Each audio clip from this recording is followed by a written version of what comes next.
Good morning, students. In this video I am going to explain the Chebyshev theorem, which is there in unit 2. So what is Chebyshev theorem? What is the benefit of Chebyshev theorem? How we can apply this Chebyshev theorem in solving the problems? I will explain. Okay. So first of all, I want to define the Chebyshev theorem statement. Chebyshev is given one statement. With the help of that statement, we can find the probabilities of the random variable which lies between in particular values. That can be found by using the Chebyshev theorem. Even though if you don't know the distribution, probability distribution, if you don't know, even though we can find the probabilities by using the Chebyshev theorem. So statement of the Chebyshev theorem is like this. The probability that any random variable capital X will assume a values within k standard deviations of the mean is at least 1 minus 1 by k square. Okay, so this is this theorem statement. So this is a statement we can written in mathematically like this. That is, probability of mu minus k sigma is less than x is less than mu plus k sigma is always greater than equals to 1 minus 1 by k square. That means this is the least value. Okay, you have greater probability may be greater, but it must be always this is the minimum value for this probability. That means it is not clearly giving the probability value. It is giving the lower bound of the probability. That's all. Okay. So, and this notation is also can be written as probability of modulus of x minus mu is less than k sigma, which is greater than equals to 1 minus 1 by k square we can write. Okay. So this is this theorem statement. Chebyshev is given this result. With the help of this result, we can find the probabilities lower bound, not particular value. Probability will not get perfect.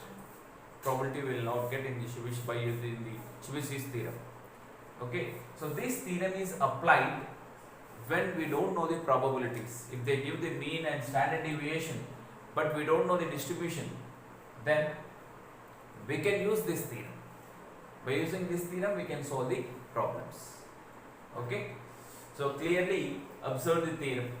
This is a very important inequality, probability inequality. You have to remember this one. Probability of mu minus k sigma is less than equals to x is less than equals to mu plus k sigma is greater than equals to 1 minus 1 by k square. Okay.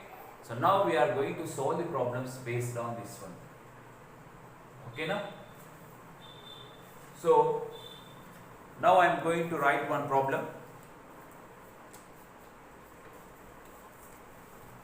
Right.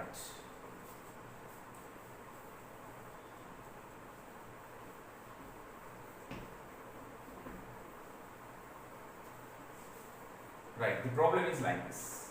A random variable capital X has a random variable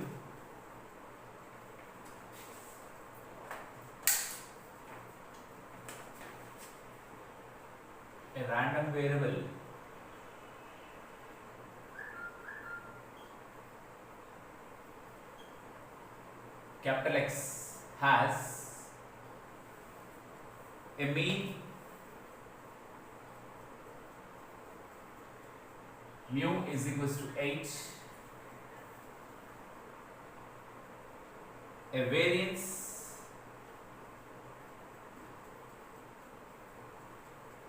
sigma square is equals to 9, and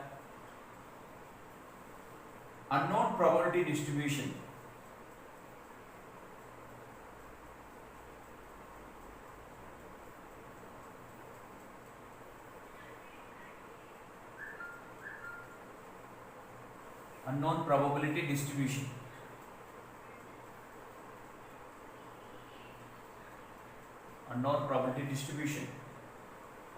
find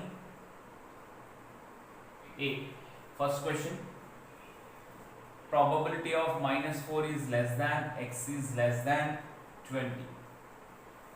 B, probability of modulus of x minus 8 is greater than or equals to 6. So this is the question. To solve this question, compulsory we have to use the Chebyshev's theorem. Why? Because here the random, the probability distribution we don't know. Unknown probability distribution is given.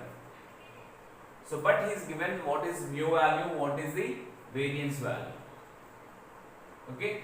So now I am going to solve the problem A. Okay. Right.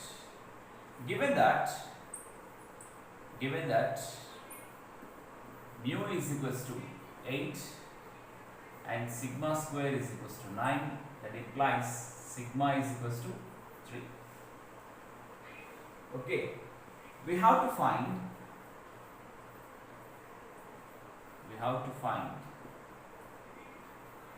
P of minus 4 is less than x is less than 20. Okay, we don't know this one. This is one we have to calculate.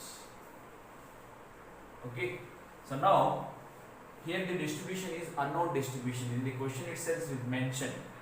So unknown probability distribution is mentioned. That means just now we discussed about the Chebyshev's theorem. Chebyshev's theorem is applicable if the probability distribution is unknown. Okay, so now I am writing by the Chebyshev's theorem, by the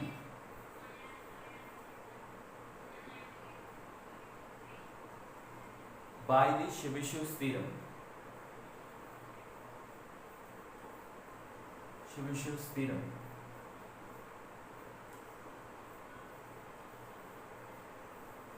By the Chebyshev's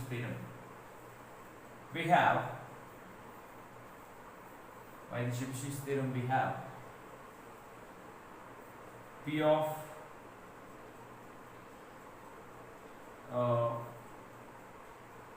mu minus k sigma is less than x is less than mu plus k sigma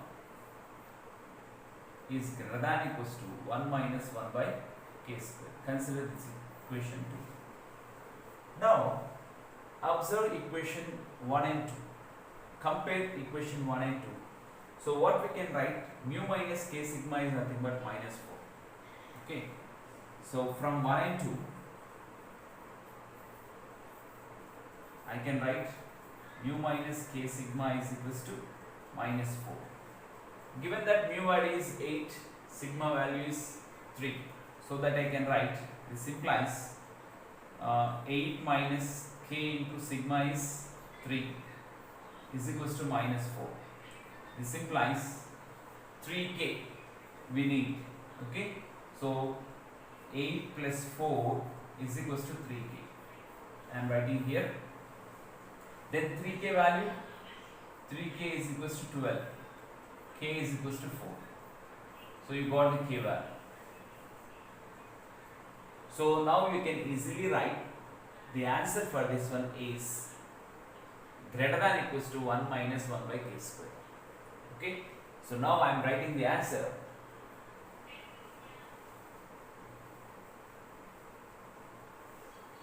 I am writing the answer here.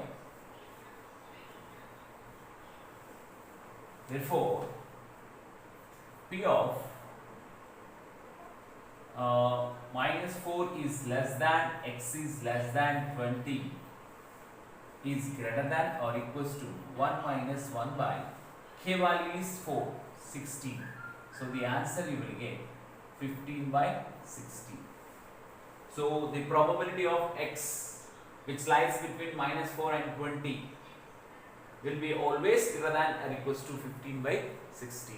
We are not sure about the probability, but we can say that this probability is always greater than or equals to 15 by 16. That is the lower bound we are getting. Okay, is it clear? So with this we completed the A problem. Now we are going to solve the B problem.